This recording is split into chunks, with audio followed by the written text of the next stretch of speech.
رسول اللہ صلی اللہ علیہ وسلم نے فرمایا سب سے بہترین نماز داؤد علیہ السلام کی نماز ہے. وہ نصف رات سوتے تھے, تہائی رات جاگتے تھے اور رات کا چھٹا حصہ سوتے تھے. یعنی پہلے کچھ دیر سو جاتے اور پھر درمیان میں جاگتے, پھر آخر میں پھر سو جاتے. تو اس طرح پھر ان کی تھکاوٹ بھی نہیں ہوتی. جو رات کے بالکل ارلی حصے کا سونا ہوتا ہے نا, وہ اگر انسان کو مل جائے تو وہ اتنا زبردست ہوتا ہے گویا وہ انسان ساری رات سو چکا, کئی گھنٹوں کی نیند کے برابر ہوتا ہے. اس میں تھکاوٹ جلد اترتی بنسبت پچھلی رات سو. صحابہ کا قیام. عائشہ رضی اللہ تعالیٰ عنہا سے روایت ہے, انہوں نے فرمایا نبی صلی اللہ علیہ وسلم نے ایک شخص کو مسجد میں قرآن پڑھتے سنا تو فرمایا اللہ اس پر رحم کرے, مجھے اس نے اس وقت فلاں فلاں آیت یاد دلا دی ہے جو میں فلاں فلاں سورت سے بھول گیا تھا. عباد اللہ بن عبداللہ نے حضرت عائشہ رضی اللہ تعالیٰ عنہا سے یہ اضافہ بیان کیا ہے کہ نبی صلی اللہ علیہ وسلم نے میرے گھر میں نماز تہجد پڑھی تو آپ نے عباد کی آواز سنی جو مسجد میں نماز پڑھ رہے تھے. آپ نے فرمایا عائشہ کیا یہ عباد کی آواز ہے؟ میں نے عرض کیا جی ہاں. آپ نے دعا فرمائی اے اللہ عباد پر رحم فرما. کیا خیر خواہی تھی نبی صلی اللہ علیہ وسلم کہ اپنے ساتھیوں کے بارے میں جب سنتے تھے تو وہیں ان کی غیر موجودگی میں بھی ان کے لیے دعا کرتے. تو ابھی آپ نے کہا نا کہ جگہ جگہ روشنیاں, تو یہ صحابہ کے گھروں میں ایسے ہی ہوتا. صحابیات کا قیام. نبی صلی اللہ علیہ وسلم نے فرمایا مجھ سے جبریل علیہ السلام نے کہا کہ حفصہ سے رجوع کر لو کیونکہ وہ بہت روزے رکھنے والی اور بہت قیام کرنے والی ہے اور بے شک وہ جنت میں آپ کی بیوی ہے. امام احمد بن حنبل, امام بخاری, حافظ عراقی, یہ سب قیام اللیل کرنے والے لوگ تھے اور ان کے لیے ایسے ہی تھا جیسے کوئی بہت مانوس چیز ہے, یعنی بالکل روٹین کی بات تھی. تہجد کے فائدے. نمبر 1 خیر و بھلائی ملنا. جابر رضی اللہ عنہ سے روایت ہے, کہتے ہیں کہ رسول اللہ صلی اللہ علیہ وسلم نے فرمایا کوئی مرد اور عورت ایسی نہیں کہ رات کو سوئے مگر اس کے سر پہ گریں لگا دی جاتی ہے. بس اگر اس نے جاگتے وقت اللہ کا ذکر کیا تو گرہ کھل جاتی ہے, اگر کھڑا ہوا اور وضو کیا اور نماز پڑھی تو سب گریں کھل جاتی ہیں, اور وہ خوش دل ہلکا پھلکا ہو کر بھلائی کو پہنچنے والا ہوتا. یعنی جو لوگ صبح اٹھ کر یعنی صبح اٹھتے ہی پہلے ذکر کرتے ہیں, اللہ کا دعا کرتے ہیں, اگر تہجد کے وقت اٹھے ہیں تو کون سی آیات پڑھتے ہیں؟ آل عمران کی آخری آیات ان فی خلق السماوات والارض, اور پھر وضو کرتے ہیں, نماز پڑھتے ہیں تو ان کی ساری گریں کھل جاتی, بالکل فریش ہو کر ریلیکس ہو کر دن کا آغاز کرتے ہیں. اور اگر نماز مس ہو جائے تو بوجھ تلے آ جاتے ہیں. اسی طرح نفس میں چستی آتی ہے ورنہ سستی اور خباثت نفس کے اندر آتی ہے. لا علاج مرض سے شفا ملنا. امام ابن قیم کہتے ہیں قیام اللیل حفظان صحت کے اسباب میں سب سے زیادہ نفع مند, یعنی صحت کی حفاظت کے لیے سب سے اچھی چیز ہے, اور بہت سے لا علاج امراض کو روکنے والے امور میں سے سب سے زیادہ روکنے والا ہے, اور جسم, روح اور دل کو بہت چاق و چوبند رکھنے والا ہے. یعنی لا علاج مرضوں کا علاج ہے قیام اللیل. دل کا علاج. یحییٰ ابن معاذ کہتے ہیں دل کا علاج 5 چیزوں میں ہے. نمبر 1 تدبر کے ساتھ قرآن پڑھنا. نمبر 2 پیٹ کو خالی رکھنا, یعنی بہت زیادہ نہ کھانا. نمبر 3 قیام اللیل. نمبر 4 سحری کے وقت اللہ کے سامنے عاجزی اور انکساری کرنا. نمبر 5 نیک لوگوں کی مجلس میں بیٹھنا. دل کو خوشی ملنا. عطا خراسانی کہتے ہیں جب آدمی رات کو تہجد کے لیے اٹھتا ہے تو خوشی کے ساتھ صبح کرتا ہے اور اس قیام کی وجہ سے اپنے دل میں مسرت محسوس کرتا ہے, اور اگر اس پر نیند غالب آ جائے اور وہ اپنے ورد سے سویا رہ جائے تو غم کی حالت میں صبح کرتا ہے کہ آج میرے تہجد میں سو گئے, اور اس کا دل ٹوٹا ہوا ہوتا ہے گویا کہ اس کا کچھ کھو گیا ہو, کیونکہ اس نے اپنے نفع مند کاموں میں سب سے زیادہ مفید کام کو کھو دیا, یعنی قیام اللیل کو. رزق ملنا. ابن قیم کہتے ہیں 4 چیزیں رزق کو کھینچ لاتی ہیں. نمبر 1 قیام اللیل. نمبر 2 سحری کے وقت استغفار کی کثرت. نمبر 3 صدقے کا خیال کرتے رہنا. نمبر 4 دن کے شروع اور آخر میں اس کا ذکر کرنا, یعنی صبح شام کی دعائیں ہیں یا اذکار ہیں. چہرے پر نور آنا. حسن بصری سے پوچھا کہ رات کو تہجد پڑھنے والے سب لوگوں سے زیادہ حسین چہرے والے کیوں ہوتے ہیں؟ انہوں نے کہا اس لیے کہ وہ تنہائی میں رحمان کے ساتھ گفتگو کرتے ہیں اور اللہ انہیں اپنا نور پہنا دیتا ہے. لوگوں کی محبت ملنا. سعید بن مسیب کہتے ہیں کہ ایک آدمی رات کو نماز پڑھتا ہے تو اللہ اس کے چہرے میں نور بنا دیتا ہے. اس نور کی وجہ سے ہر مسلمان اس سے محبت کرتا ہے. جب اس کو ایسا شخص دیکھتا ہے جس نے اسے پہلے نہیں دیکھا ہوتا تو وہ کہتا ہے بے شک مجھے اس آدمی سے محبت ہے, یعنی دیکھتے ہی اس کے دل میں اس کی محبت آتی. کوئی ایک فائدہ بتائیے مجھے, کیا فائدہ تہجد پڑھنے کا؟ خوشی ملنا. دل کا علاج. لا علاج مرضوں سے حفاظت. رزق ملنا. یس. نفس میں چستی آنا. لوگوں کی محبت ملنا. چڑچڑا پن دور ہوتا ہے, برداشت پیدا ہوتی ہے. تو جس میں برداشت پیدا ہو جائے تو پھر بہت سے اس کے دوست بن جاتے ہیں. اب دیکھیے کہ پچھلی پہر رات کو اٹھ کے صاف ستھرا ہو کے, نبی صلی اللہ علیہ وسلم کا طریقہ کیا تھا کہ آنکھ کھلتے مسواک کرتے تھے. مسواک کیا, صاف ستھرے ہوئے, پاک ہوئے, اور پھر آپ طویل قیام کرتے. اب کیا کہتے ہیں, کھڑے ہو کے آفس میں کام کریں, اسٹینڈنگ آفیسز بن رہے ہیں, یعنی قیام کی حالت میں کمپیوٹر استعمال کرے. تو یہ قیام اگر کسی نے صبح صبح ہی کر لیا ہو, اور پھر نبی صلی اللہ علیہ وسلم کے قیام جتنا ہی ان کا رکوع بھی ہوتا تھا, اتنی دیر آپ جھکے ہوئے, اتنی دیر آپ کا سر سجدے میں پڑا ہوا, صحت ہی صحت ہے, ایکسرسائز ہی ایکسرسائز. فجر سے تھوڑی دیر پہلے اٹھ کے قیام کرنا, میں نے کسی لیکچر میں یہ سنا تھا کہ مطلب ٹھیک ہے آپ یہ تو کرتے ہیں, لیکن یہ بیسیکلی وہ قیام اللیل نہیں ہے, یہ کچھ اور ہی چیز ہے. ایسا کچھ نہیں. دیکھیے یہ اور کیا ہے, مطلب ان کا کہنے کا مطلب یہ تھا کہ ہم جیسے یہ سست لوگوں کے لیے ہے کہ اچھا چلو فجر سے ذرا سا پہلے اٹھ کے کر لیا, ورنہ بیسیکلی رات کی ڈیپ میں اٹھیں اور اس وقت کریں. وہ تو بالکل ٹھیک ہے. جیسے بہترین قیام جو ہے وہ داؤد علیہ السلام کا ہے, جو اٹھتے تھے پھر پڑھتے تھے پھر لیٹ جاتے تھے, آدھی رات کے بعد اٹھتے تھے, پھر ایک تہائی کے بعد پھر وہ چھٹا حصہ جو تھا پھر دوبارہ سو جاتے تھے. لیکن یہ کہ عشاء کے ساتھ بھی ایکسٹرا نوافل سے بھی چاہے نہ بھی سوئے وہ بھی قیام ہوتا ہے. یعنی رات کے نوافل چاہے اول حصے میں پڑھ لیں, چاہے درمیان میں, چاہے آخر میں. ہاں یہ ایکسٹرا بات ہے کہ جس کام میں جو جتنی مشقت کرتا ہے اس کا اجر اتنا ہی زیادہ بڑھ جاتا ہے. آخری وقت میں اٹھنے والوں کا کم ہے اور پہلے اٹھنے والوں کا زیادہ ہے obviously. لیکن آخری حصہ لاسٹ 1/3 جو ہے اس میں اللہ تعالیٰ آسمانی دنیا پر آتے ہیں, تو وہ اس لحاظ سے زیادہ بہتر. اور سحری کا وقت جو ہے اس کی دعائیں قبول ہوتی ہیں. تو اس لیے اس وقت کو یہ نہیں سمجھنا چاہیے کہ یہ صرف سستی کا وقت ہے, بلکہ بڑے اجر کا وقت بھی ہے. اور پھر یہ جو ہم کہتے ہیں نا کسی کو چلو 10 منٹ پہلے اٹھ کے پڑھ لو, یہ صرف اس لیے کہتے ہیں کہ 1-2 پڑھیں گے مزہ آئے گا, پھر 10 کے وہ پیچھے اور 10 چلے جائیں گے. بگننگ بھی ہے بالکل, اسٹیپ بائی اسٹیپ, تھوڑا تھوڑا. ورنہ 1-2 دن تو جذبات میں آ کے اٹھیں گے تو پھر چوتھے دن پھر سوچ پڑے ہوں گے. تہجد کا وقت عشاء کے بعد سے طلوع فجر تک, عشاء کے بعد سے طلوع فجر تک. نبی صلی اللہ علیہ وسلم نے فرمایا اللہ نے تمہیں مزید ایک نماز عطا کی ہے جو کہ وتر یعنی تہجد ہے, اسے نماز عشاء اور نماز فجر کے درمیانی وقفے میں پڑھ لیا کرو. ٹھیک ہے نا, یہ سلسلہ صحیحہ کی حدیث ہے. کب سے کب تک ہے تہجد کا وقت؟ عشاء کے بعد سے فجر تک. اٹھنے کا بہترین وقت مسند احمد کی روایت ہے, ابو مسلم سے روایت ہے کہ میں نے ابو ذر رضی اللہ عنہ سے پوچھا رات کے کس حصے میں قیام کرنا سب سے افضل ہے؟ ابو ذر رضی اللہ عنہ نے کہا میں نے بھی رسول اللہ صلی اللہ علیہ وسلم سے اسی طرح سوال کیا تھا جس طرح تم نے مجھ سے کیا. آپ نے فرمایا رات کے پچھلے پہر, یا رات کے پچھلے پہر یا نصف رات میں, لیکن ایسا کرنے والے بہت تھوڑے ہیں.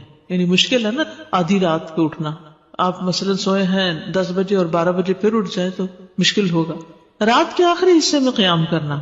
جابر رضی اللہ عنہ سے روایت ہے, انہوں نے کہا میں نے نبی صلی اللہ علیہ وسلم کو فرماتے ہوئے سنا تم میں سے جسے یہ خدشہ ہو کہ وہ رات کے آخر میں نہیں اٹھ سکے گا تو وہ وتر پڑھ لے پھر سو جائے, اور جسے رات کے قیام کا یقین ہو وہ رات کے آخر میں وتر پڑھے, کیونکہ رات کے آخری حصے میں قرات کے وقت حاضری دی جاتی ہے اور یہ بہتر ہے.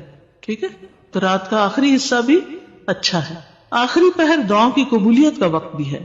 عمرو بن ابسہ سے مرفوعاً روایت ہے کہ رات کی نماز 2 رکعت ہے اور رات کے آخری حصے میں دعا سب سے زیادہ قبول ہوتی ہے. رات کے آخری حصے میں دعا سب سے زیادہ قبول ہوتی ہے. نبی صلی اللہ علیہ وسلم کے اٹھنے کا وقت. مسروق سے روایت انہوں نے کہا میں نے عائشہ رضی اللہ عنہا سے پوچھا کہ نبی صلی اللہ علیہ وسلم کو سب سے زیادہ کون سا عمل پسند تھا؟ انہوں نے فرمایا وہ عمل جو ہمیشہ ہوتا رہے. میں نے کہا آپ رات کو کب اٹھتے تھے؟ انہوں نے فرمایا جب مرغ کی آواز سنتے تو اٹھ جاتے. اب دیکھیے اس وقت گھڑیاں نہیں تھی, لیکن اللہ نے نیچرلی یعنی کہ ایک وقت تہجد کا جو تھا اس میں مرغ اذان دیتا ہے تو وہ بھی ایک الارم کی طرح ہے. آپ کو پتہ ہے کراچی کا تو کچھ نہ پوچھیں, اس لیے کہ فرسٹ ٹائم کراچی میں میرے ساتھ یہ ایکسپیرینس ہوا کہ رات کے وقت کبھی بول رہے, رات کے وقت کبھی بول رہے تھے. یہ فرسٹ ٹائم میں نے دیکھا تو میں نے کہا یہ کیا ہوا ہے, یہ نہیں, میں پریشان ہو گئی جب شروع میں گئی وہاں, یہ کیا ہو رہا ہے. پھر مجھے سمجھ میں آیا کہ یہاں کراچی میں تو ساری رات ٹریفک چل رہی ہوتی ہے اور لوگ جاگ رہے ہوتے ہیں, کہ کراچی میں لوگ رات کو زیادہ جاگتے ہیں, تو وہ پھر کبھی بھی جاگنے لگے. کھانا ملتا ہے, بالکل کھانا بھی ملتا ہے. اب دیکھیں ریسٹورینٹس کے باہر وہ پرندے اڑ کے رات کے وقت آ کے بیٹھ کے جاتے ہیں, کیونکہ دن کو وہ سب بند پڑا ہوتا ہے بیچارے, ان کا رزق بھی رات کو کھلتا ہے. ان کا یعنی کہ وہ سارا سسٹم ڈسٹرب ہو چکا ہے. جیسے انسان ڈسٹرب ہو گئے تو پرندے بھی ڈسٹرب ہو گئے. حضرت عائشہ سے روایت فرماتی ہیں آپ صلی اللہ علیہ وسلم شروع رات میں سوتے اور آخر رات میں بیدار ہو کر تہجد کی نماز پڑھتے. نبی صلی اللہ علیہ وسلم کا نصف رات کو اٹھنا، آدھی رات کو، یہ وہ حضرت ابن عباس والی روایت ہے جس میں ابن عباس آپ صلی اللہ علیہ وسلم کے گھر میں آ کر رکے تھے اور پھر جب آدھی رات گزر گئی تو آپ بیدار ہو کر تہجد پڑھنے لگے. نبی صلی اللہ علیہ وسلم کا سحری سے قبل نماز سے فارغ ہونا. حضرت عائشہ کہتی ہیں کہ جب سحری کا وقت ہوتا تو میں نبی صلی اللہ علیہ وسلم کو اپنے پاس سویا ہوا ہی پاتی، یعنی آپ تہجد پڑھ کے دوبارہ سو جاتے تھے. حضرت عائشہ سے روایت بیان کرتی ہیں کہ بلا شبہ اللہ عز و جل رسول اللہ صلی اللہ علیہ وسلم کو رات میں جگا دیتے، چنانچہ صبح نہ ہو پاتی کہ آپ اپنے معمول کی عبادت سے فارغ ہو چکے ہوتے تھے. تہجد کے لیے بیدار ہونے کی سنتیں. آنکھ کھلنے پر دعا پڑھنا. نبی صلی اللہ علیہ وسلم نے فرمایا جو شخص رات کو بیدار ہو کر یہ دعا پڑھے لا الہ الا اللہ وحدہ لا شریک لہ لہ الملک ولہ الحمد وہو علی کل شیء قدیر الحمد للہ وسبحان اللہ ولا الہ الا اللہ واللہ اکبر ولا حول ولا قوة الا باللہ ثم قال اللہم اغفر لی او دعا استجیب لہ فإن تودع وصلى قبلت صلاتہ. نبی صلی اللہ علیہ وسلم نے فرمایا جو شخص رات کو بیدار ہو کر یہ دعا پڑھے لا الہ الا اللہ آخر تک اور پھر کہے اللہم اغفر لی، اے اللہ میری مغفرت فرما، یا کوئی اور دعا کرے جو اس کی دعا ہے تو اس کی دعا قبول ہوتی ہے. پھر اگر اس نے وضو کیا اور نماز پڑھی تو نماز بھی قبول ہوتی ہے. ٹھیک ہے. آل عمران کی آخری 10 آیات پڑھنا. ابن عباس نے ابو المتوکل کو بتایا کہ انہوں نے ایک رات نبی صلی اللہ علیہ وسلم کے ہاں گزاری تو اللہ کے نبی رات کے آخری حصے میں اٹھے، باہر نکلے اور آسمان پر نظر ڈالی، پھر سورۃ آل عمران کی آیت پڑھی ان فی خلق السماوات والارض. 3 بار وقفے سے اٹھنا. ابن عباس کہتے ہیں وہ ایک رات رسول اللہ صلی اللہ علیہ وسلم کے ہاں سوئے تو رات کو آپ جاگے، مسواک کی اور وضو فرمایا. آپ اس وقت یہ آیات پڑھ رہے تھے ان فی خلق السماوات والارض. یہ آیات تلاوت فرمائی حتیٰ کہ سورت ختم کی، پھر آپ کھڑے ہوئے اور 2 رکعتیں پڑھی. ان میں بہت طویل قیام، رکوع اور سجدے کیے، پھر واپس پلٹے اور سو گئے یہاں تک کہ آپ کی سانس کی آواز سنائی دینے لگی. پھر آپ نے اس طرح 3 دفعہ کیا، 6 رکعتیں پڑھی. ہر دفعہ آپ مسواک کرتے، وضو فرماتے اور ان آیات کی تلاوت فرماتے.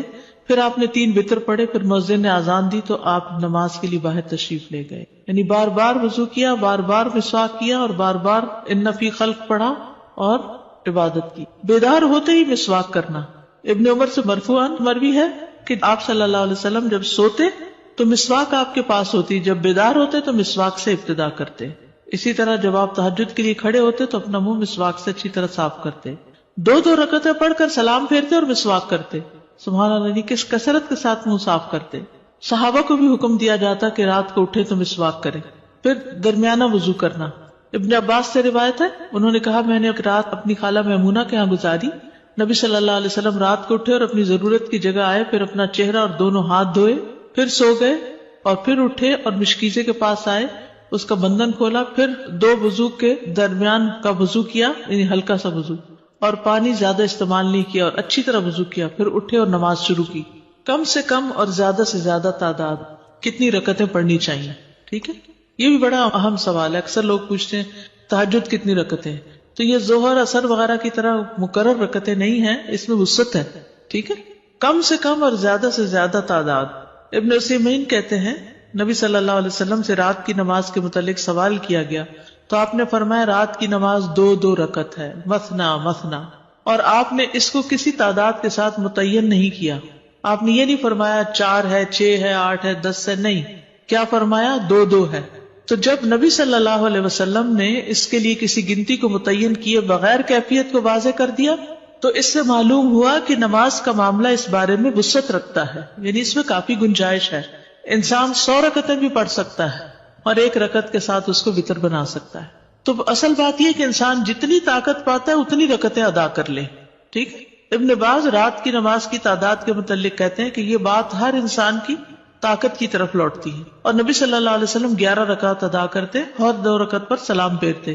آپ علیہ الصلوۃ والسلام اپنی قرات، اپنے رکوع اور اپنے سجدوں کو لمبا کرتے تھے اور قیام اللیل کو 2 ہلکی پھلکی رکعتوں کے ساتھ شروع کرتے تھے. سب سے بہتر یہی ہے، اور اگر وہ 3، 5 یا اس سے بھی زیادہ پڑھتا تو کوئی حرج نہیں. ہر ایک اپنی طاقت کے مطابق ادا کرے گا، اس میں کوئی حد نہیں. لیکن سب سے افضل صورت 11 رکعت نماز پڑھنا ہے، 8 تہجد اور 3 وتر. نبی صلی اللہ علیہ وسلم کا رمضان اور غیر رمضان میں 11 رکعت سے زیادہ نہ پڑھنا. ابو سلمہ بن عبد الرحمن سے روایت ہے، انہوں نے عائشہ رضی اللہ تعالی عنہا سے پوچھا، اور یہ صحیح مسلم کی روایت ہے، کہ رمضان میں رسول اللہ صلی اللہ علیہ وسلم کی نماز کیسے ہوتی تھی؟ انہوں نے جواب دیا، رسول اللہ صلی اللہ علیہ وسلم رمضان اور اس کے علاوہ دوسرے مہینوں میں فجر سے پہلے 11 رکعتوں سے زیادہ نہیں پڑھتے تھے. شیخ البانی کہتے ہیں کہ صحیح نص کے ذریعے رسول اللہ صلی اللہ علیہ وسلم کے فعل سے قیام اللیل کی رکعات کی تعداد 11 ثابت ہے، اور جب ہم اس میں غور کرتے ہیں تو ہمارے لیے انتہائی واضح طور پہ ظاہر ہو جاتا ہے کہ آپ اپنی پوری زندگی اس گنتی پر قائم رہے، خواہ رمضان ہو یا اس کے علاوہ، آپ اس سے زیادہ نہیں پڑھتے تھے. جہاں 13 کی بات آتی ہے نا تو وہ 2 سنت فجر کی بھی شامل کر لیتے ہیں. حضرت عائشہ سے روایت ہے، نبی صلی اللہ علیہ وسلم رات کو 11 رکعتیں پڑھتے، 8 رکعتیں تہجد اور 3 وتر. کبھی 9 رکعتیں بھی پڑھی ہیں آپ نے، ٹھیک ہے، کبھی 7 رکعتیں بھی ادا کی ہیں آپ نے، اور 7 سے کم نہیں پڑھی، یعنی 6 پڑھ کے 1 وتر کیا ہے، 7 سے کم نہیں پڑھی اور 13 سے زیادہ نہیں پڑھی. رکعت کی ادائیگی کا طریقہ کیا ہے؟ 2 کر کے پڑھنا. حضرت عبداللہ بن عمر سے روایت، انہوں نے کہا، ایک آدمی نے پوچھا کہ اللہ کے رسول رات کی نماز کیسے ادا کی جائے؟ آپ نے فرمایا، رات کی نماز 2 رکعتیں ہیں، جب صبح ہونے کا اندیشہ ہو تو 1 وتر پڑھ لو. جب آپ تہجد پڑھتے تو ہر 2 رکعتوں کے بعد سلام پھیرتے اور 2 ہلکی رکعتوں سے آغاز کرتے. زید بن خالد جوہنی سے روایت ہے، انہوں نے کہا، میں آج رسول اللہ صلی اللہ علیہ وسلم کی نماز کا مشاہدہ کروں گا، یعنی رات کی نماز کا. میں نے دیکھا کہ آپ نے 2 ہلکی رکعتیں پڑھی، پھر 2 انتہائی لمبی، بہت ہی زیادہ لمبی رکعتیں ادا کی، پھر 2 رکعتیں پڑھی جو ان 2 لمبی رکعتوں سے ہلکی تھی، پھر 2 پڑھی جو پہلے والوں سے کم تھی، پھر 2 پڑھی جو اپنے پہلی والی رکعتوں سے کم تھی، پھر 2 رکعتیں پڑھی جو اپنی پہلی والی رکعتوں سے کم، پھر وتر ادا کیا. یعنی سب سے پہلے 2 ہلکی، پھر 2 خوب لمبی، پھر 2 اس سے کچھ کم، پھر اس سے کم، پھر اس سے کم، پھر اس سے کم. لیکن آپ کی یہ جو رکعتیں تھی بہت خوبصورت اور بہت طویل ہوتی تھی. حضرت عائشہ کہتی ہیں، ان کی خوبصورتی اور ان کی طوالت کے بارے میں مت پوچھو. پھر 4 رکعتیں پڑھتے، ان کے حسن، ان کی طوالت کے بارے میں نہ پوچھو. پھر 3 رکعتیں پڑھتے، یعنی 4 کے بعد تھوڑا سا بیچ میں وقفہ، پھر لمبے سجدے کرتے تھے. حضرت عائشہ کہتی ہیں کہ رسول اللہ صلی اللہ علیہ وسلم رات کو 11 رکعت پڑھتے تھے، یہ آپ کی رات کی نماز تھی. اس میں آپ اتنا طویل سجدہ کرتے کہ اپنا سر اٹھانے سے پہلے تم میں سے کوئی 50 آیتیں پڑھ لے. تہجد میں قرات، لمبی قرات کی فضیلت صحیح مسلم میں ہے. جابر رضی اللہ عنہ سے روایت ہے، انہوں نے کہا کہ رسول اللہ صلی اللہ علیہ وسلم نے فرمایا، فضیلت والی نماز وہ ہے جس میں قیام لمبا ہو، یعنی دیر تک کھڑے رہے. 10 آیات کی تلاوت کا اجر. رسول اللہ صلی اللہ علیہ وسلم نے فرمایا، جس شخص نے 10 آیتوں سے قیام کیا وہ غافلوں میں سے نہیں لکھا جاتا. 100 آیات کی تلاوت کا اجر. رسول اللہ صلی اللہ علیہ وسلم نے فرمایا، جس نے 100 آیات کے ساتھ قیام کیا وہ فرما برداروں میں سے لکھا جاتا ہے. رسول اللہ صلی اللہ علیہ وسلم نے فرمایا، جس نے رات کی نماز میں 100 آیات کی قرات کی اسے غافلین میں نہیں لکھا جاتا اور اسے فرما برداروں میں لکھ لیا جاتا ہے. 1000 آیات کی تلاوت کا بے انتہا اجر. رسول اللہ صلی اللہ علیہ وسلم نے فرمایا، جو 1000 آیات سے قیام کرے وہ بے انتہا ثواب جمع کرنے والوں میں لکھا جاتا ہے. مقنطرین کا لفظ آتا ہے. نبی صلی اللہ علیہ وسلم کی قرات. آپ صلی اللہ علیہ وسلم کی تہجد میں قرات مختصر ہونے یا لمبی ہونے کے اعتبار سے مختلف ہوتی تھی. کبھی آپ ہر رکعت میں یا ایھا المزمل کی مقدار کے مطابق قرات کرتے تھے، اور یہ 20 آیات والی سورت ہے، ٹھیک ہے. کبھی آپ ہر رکعت میں کیا پڑھتے؟ یا ایھا المزمل 20 آیات والی. کبھی 50 آیات کے برابر قرات کرتے تھے، اور کبھی کبھی سورۃ البقرہ اور آل عمران اور النساء بھی. تو اس سے ہی پتہ چلتا ہے کہ اس میں کوئی لگا بندہ قاعدہ نہیں کہ اتنی ضرور قرات کی جائے، حسب حالت کم یا زیادہ کی جا سکتی ہے، لیکن obviously جتنی کرے گے پھر اس کا اجر اتنا ہی مختلف ہو جائے گا. نبی صلی اللہ علیہ وسلم کا قیام لمبا ہوتا تھا. عبداللہ بن مسعود سے روایت ہے، وہ کہتے ہیں، میں نے ایک رات نبی صلی اللہ علیہ وسلم کے ہمراہ تہجد پڑھی تو آپ کافی دیر کھڑے رہے، حتیٰ کہ میں نے ایک برے کام کا ارادہ کیا. ہم نے کہا، آپ کا کیا ارادہ تھا؟ انہوں نے فرمایا، میں نے یہ ارادہ کیا کہ میں نبی صلی اللہ علیہ وسلم کو قیام میں چھوڑ کر خود بیٹھ جاؤں. تھک گئے ہوں گے. ایک ہی آیت کی مسلسل تکرار. حضرت عائشہ سے مروی، انہوں نے کہا کہ نبی صلی اللہ علیہ وسلم نے ایک رات قرآن کی ایک ہی آیت سے قیام کیا، یعنی ایک آیت بار بار پڑھتے رہے، بار بار پڑھتے رہے. اور وہ کیا آیت تھی؟ ان تعذبهم فانہم عبادک وان تغفر لهم فانک انت العزیز الحکیم. اگر تو ان کو سزا دے تو بے شک وہ تیرے ہی بندے ہیں، اور اگر تو معاف کر دے تو بے شک تو ہی غالب بڑی حکمت والا ہے. یعنی یہ تو تجھ پر، یعنی کہ ایک طرح سے رحم ہی کی درخواست کر رہے ہیں کہ تیرے بندے ہیں، تو رحم فرما دے ان پر. اسی طرح سورۃ الاخلاص کی تکرار، بار بار ایک ہی سورت. پھر اسی طرح جہری اور سری دونوں طرح سے قرات کرنا جائز ہے. آپ چاہیں تو تہجد میں بلند آواز سے تلاوت کریں، چاہیں تو دل میں پڑھیں. غزیف بن الحارث سے روایت ہے کہ میں نے عائشہ رضی اللہ تعالی عنہا سے کہا، کیا آپ نے دیکھا کہ رسول اللہ صلی اللہ علیہ وسلم قرآن اونچی آواز سے پڑھتے تھے یا خاموشی سے؟ فرمایا کبھی اونچی آواز سے پڑھتے، کبھی دھیمی آواز سے. میں نے کہا اللہ اکبر، تمام تعریف اللہ کے لیے جس نے اس معاملے میں وسعت رکھی. اب یہ اختلاف نہیں، کیا ہے؟ وسعت ہے. ابو ہریرہ سے روایت ہے، وہ بیان کرتے ہیں کہ نبی صلی اللہ علیہ وسلم رات کو کبھی بلند آواز سے اور کبھی دھیمی آواز سے قرات کرتے. ابن عباس کہتے ہیں کہ نبی صلی اللہ علیہ وسلم کی قرات اس قدر بلند ہوتی کہ صحن میں بیٹھا آدمی سن سکتا تھا جب آپ گھر میں یعنی کمرے میں ہوتے تھے. حضرت عائشہ سے مروی ہے کہ ایک شخص رات کو اٹھا اور قرات کرنے لگا. اس نے اپنی آواز بلند رکھی. جب صبح ہوئی تو رسول اللہ صلی اللہ علیہ وسلم نے فرمایا اللہ فلاں پہ رحم فرمائے، اس نے رات مجھے کتنی ہی آیتیں یاد دلا دی جو میں بھول چکا تھا. تو بعض اوقات اونچی قرات سے دوسرے لوگوں کو فائدہ ہو جاتا ہے جو آس پاس ہوتے ہیں. درمیانی آواز میں قرات. ایک رات نبی صلی اللہ علیہ وسلم نکلے اور ابو بکر رضی اللہ عنہ کے پاس سے گزرے. وہ نماز پڑھ رہے تھے اور ان کی آواز دھیمی تھی. راوی کہتے ہیں اور آپ عمر بن خطاب کے پاس سے گزرے، وہ بھی نماز پڑھ رہے تھے، ان کی آواز بہت بلند تھی. کہتے ہیں جب وہ دونوں نبی صلی اللہ علیہ وسلم کے پاس اکٹھے ہوئے تو آپ نے فرمایا اے ابو بکر، میں تمہارے پاس سے گزرا، تم نماز پڑھ رہے تھے اور تمہاری آواز دھیمی تھی. انہوں نے کہا اللہ کے رسول، میں نے جس سے مناجات کی اسے سنایا، یعنی جس سے میں بات کر رہا ہوں اس کو تو دھیمی آواز بھی سن جاتی. کہتے ہیں پھر آپ نے عمر سے کہا میں تمہارے پاس سے گزرا اور تم بلند آواز سے نماز پڑھ رہے تھے. انہوں نے کہا اللہ کے رسول، میں سوتے کو جگا رہا تھا اور شیطان کو بگا رہا تھا. بس نبی صلی اللہ علیہ وسلم نے فرمایا اے ابو بکر، اپنی آواز کچھ بلند کیا کرو، اور اے عمر، تم اپنی آواز کچھ دھیمی رکھا کرو. درمیانی چیز. لیکن یاد رکھیے کہ دوسرے کو اذیت نہیں دینی چاہیے. اگر کوئی سو رہا ہے اور وہ چاہتا ہے کہ ہم اونچا نہ پڑھیں تو پھر اونچا نہ پڑھیں. یا کوئی اور بھی تہجد پڑھ رہا ہے، یعنی ایک ہی کمرے میں ہسبینڈ وائف دونوں پڑھ رہے ہیں اور دونوں ہی اپنی اپنی اونچی کر رہے ہیں تو کسی کی کوئی بات سنائی نہیں دے گی. ابو سعید کہتے ہیں کہ رسول اللہ صلی اللہ علیہ وسلم نے مسجد میں اعتکاف فرمایا. آپ نے لوگوں کو سنا کہ اونچی آواز سے قرات کر رہے تھے. آپ نے پردہ ہٹایا اور فرمایا خبردار، بے شک تم سب کے سب اپنے رب سے مناجات کر رہے ہو، مگر تم میں سے کوئی دوسرے کو ہرگز ایذا نہ دے، کوئی کسی کو تکلیف نہ پہنچائے، اور قرات میں اپنی آواز دوسرے پر بلند نہ کرے. یا فرمایا نماز میں، یعنی دو لوگ پڑھ رہے ہیں تو کوئی ایک دوسرے سے اونچا کرنے کی کوشش نہ کرے، اپنی اپنی نماز پڑھی جائے. ٹھیک ہے، اس میں وسعت ہے.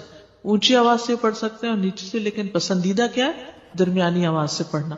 لیکن اگر کوئی اور ساتھ پڑھ رہا ہو، مثلا آپ نے دیکھا ہوگا کہ بعض اوقات آپ پڑھتے ہوئے بھول جاتے ہیں اگر بیچ میں کوئی اور کسی بھی چیز کی آواز آ رہی تو اس صورت میں اگر دوسرے ہوں تو ان کی رعایت کرنی چاہیے. اس وسعت کا فائدہ یہ ہے نا، جیسے سجدے کی دعائیں یا رکوع کی یا اور اسی طرح کی، تو کبھی ایک پڑھ لے کبھی دوسری پڑھ لے تو اس سے نماز کے اندر ایک خوبصورتی رہتی ہے، ایک توجہ رہتی ہے. شیطان سے بچنے کے لیے اللہ کی پناہ لینا. ابو سعید خدری بیان کرتے ہیں کہ رسول اللہ صلی اللہ علیہ وسلم جب رات کو قیام فرماتے تو اللہ اکبر کہتے، پھر سبحانک اللہم و بحمدک و تبارک اسمک و تعالی جدک و لا الہ غیرک کہتے، پھر 3 بار لا الہ الا اللہ کہتے، 3 بار اللہ اکبر کبیرہ کہتے. اس کے بعد اعوذ باللہ السمیع العلیم من الشیطان الرجیم من ہمزہ ونفخہ ونفثہ پڑھتے. بخشش طلب کرنا. ربیعہ الجرشی سے روایت ہے، کہتے ہیں کہ ایک مرتبہ میں نے عائشہ رضی اللہ عنہا سے سوال کیا تو میں نے کہا کہ رسول اللہ صلی اللہ علیہ وسلم جب رات کو قیام کرتے تو کس چیز سے آغاز فرماتے؟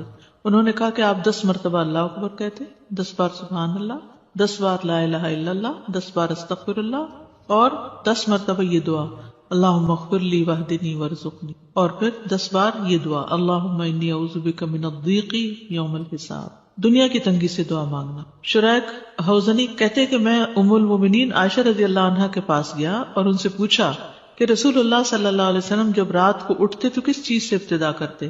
انہوں نے کہا تحقیق تو نے مجھ سے ایسا سوال کیا جس کے متعلق تجھ سے پہلے مجھے کسی نے نہیں پوچھا. آپ جب رات کو اٹھتے تو 10 بار اللہ اکبر کہتے، 10 بار الحمدللہ کہتے، 10 بار سبحان اللہ و بحمدہ کہتے، 10 بار سبحان الملک القدوس کہتے، 10 بار استغفر اللہ کہتے، 10 بار لا الہ الا اللہ کہتے، 10 بار اللہم انی اعوذ بک من ضیق الدنیا و ضیق یوم القیامہ، اس میں قیامت کی تنگی کا بھی ذکر آتا ہے اور دنیا کا بھی. پھر اسی طرح آپ اللہم اغفر لی واہدنی وارزقنی وعافنی بھی 10 دفعہ یہ اللہ اکبر الحمدللہ سبحان اللہ اور استغفر اللہ کرنے کے بعد یہ پڑھتے تھے. پھر سجدے کی دعا